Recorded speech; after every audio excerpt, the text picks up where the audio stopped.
दोस्तों पिछले पार्ट में हमने पावर सप्लाई और जरूरी वोल्टेज को समझा था, लेकिन अगर पावर सप्लाई बिल्कुल सही है और फिर भी साउंड सिस्टम में आवाज नहीं आ रही तो अब खराबी किस हिस्से में हो सकती है। यहीं से शुरू होता है साउंड सिस्टम का सबसे महत्वपूर्ण हिस्सा एम्पलीफायर सेक्शन। आज हम बिल्कुल आसान भाषा में समझेंगे कि एम्पलीफायर आईसी और पावर ट्रांजिस्टर क्या काम करते हैं, ऑडियो सिग्नल इसके अंदर कैसे गुजरता है और आखिर स्पीकर तक ताकतवर सिग्नल कैसे पहुंचता है। वीडियो के अंत में मैं आपको खराबी खोजने का आसान क्रम भी बताऊंगा, इसलिए वीडियो को अंत तक जरूर देखना। सबसे पहले यह समझना जरूरी है कि एम्पलीफायर का काम केवल आवाज बढ़ाना नहीं है, बल्कि कमजोर सिग्नल ऑडियो को स्पीकर चलाने के लिए आवश्यक शक्ति तक बढ़ाना है। मान लो मोबाइल या किसी दूसरे स्रोत से बहुत छोटा ऑडियो सिग्नल आया, यही सिग्नल सीधे बड़े स्पीकर को चलाने के लिए पर्याप्त नहीं होता। यही सिग्नल स्पीकर सेक्शन में जाता है और पावर सप्लाई से मिलने वाली ऊर्जा की सहायता से आउटपुट के लिए मजबूत बनाया जाता है। आसान भाषा में पूरा रास्ता याद रखो, पहले ऑडियो इनपुट, फिर एम्पलीफायर सेक्शन, फिर आउटपुट, फिर स्पीकर, फिर आवाज आती है। इसलिए अगर पावर सप्लाई सही है लेकिन आवाज नहीं आ रही तो अब हम सिग्नल के इस रास्ते को समझकर जांच करनी होगी। अब आते हैं एम्पलीफायर के मुख्य सक्रिय हिस्से पर। कई साउंड सिस्टम में एम्पलीफायर आईसी का इस्तेमाल किया जाता है। एक ही आईसी के अंदर एम्पलीफायर से जुड़े कई इलेक्ट्रॉनिक कार्य हो सकते हैं। दूसरी तरफ कुछ एम्पलीफायरों में पावर ट्रांजिस्टर का इस्तेमाल आउटपुट को शक्ति देने के लिए किया जाता है। दोनों का काम डिजाइन के अनुसार अलग अलग हो सकता है, इसलिए केवल यह देखकर मान लेना सही नहीं कि हर साउंड सिस्टम में एक ही प्रकार का एम्पलीफायर लगा हो। रिपेयरिंग करते समय सबसे पहले बोर्ड पर लगे घटक का नंबर और सर्किट की संरचना समझना जरूरी है। और एक जरूरी बात, सिर्फ आईसी देखकर उसे खराब घोषित मत करो, क्योंकि आईसी के आसपास की सप्लाई, इनपुट, सिग्नल, आउटपुट और दूसरे जुड़े हुए हिस्से भी खराब हो सकते हैं। अब सबसे महत्वपूर्ण हिस्सा समझो। जब ऑडियो सिग्नल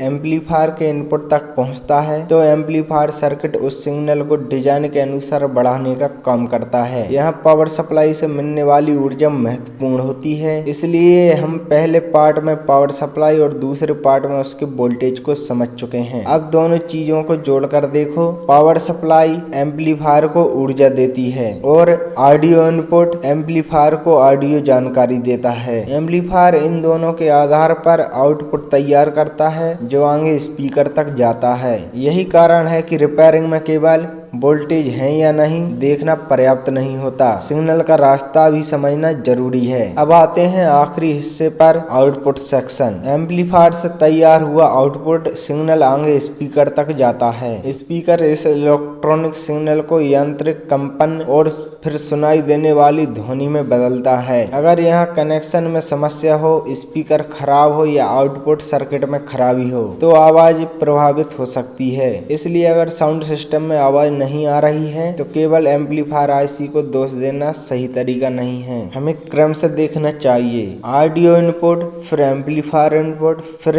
एम्पलीफायर सेक्शन, फिर आउटपुट और फिर स्पीकर। जहां सिग्नल या जरूरी सप्लाई रुकती है वहीं से खराबी की जांच आगे बढ़ानी चाहिए। अब सबसे काम की बात, अगर पावर सप्लाई ठीक दिखाई दे रही है लेकिन आवाज नहीं आ रही तो जांच को एक क्रम में करनी चाहिए।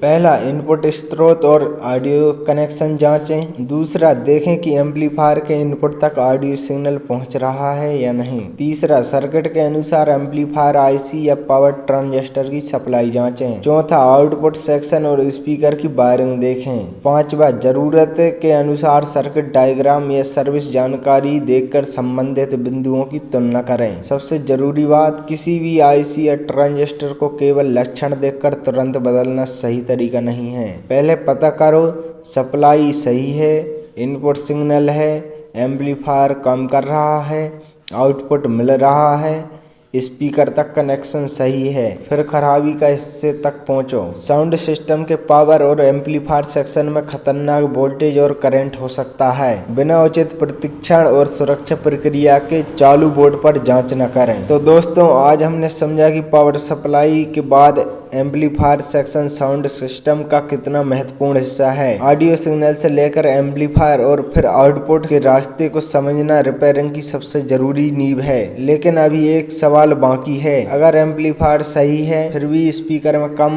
आवाज खरखराती या बिल्कुल नहीं आ रही, तो असली खराबी कहाँ खोजें। इसी का पूरा समाधान हम अगले पार्ट में करेंगे, इसलिए अगला पार्ट बिल्कुल मत छोड़ना। मिलते हैं दोस्तों अगले पार्ट में। धन्यवाद दोस्तों।